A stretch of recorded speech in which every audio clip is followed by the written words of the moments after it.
Hello, today I prepared a tutorial on how to model a round neck jacket with princess seams paired with a skirt. Stay with me until the end of the video, subscribe to the channel, and comment your thoughts. First, for any style you want to draft, you need to create the basic pattern according to your own measurements taken on the body, or use the sizes from a sizing chart. As I draft the pattern step by step, each part of the body shows both the sizing and how to measure it as subtitles on the video. Watch the pattern drafting carefully because accurate measuring and drafting are essential for a well-fitted and perfect-looking garment. Stay with us to learn professional sewing techniques.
the sleeve.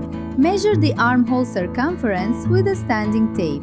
Then measure the armhole of the front and back bodice. The sleeve cap circumference should be 2 to 4 centimeters larger, so that during sewing you can ease the sleeve cap and achieve a better looking sleeve. You can also draft both measurements the same, but in that case the sleeve will not have any ease.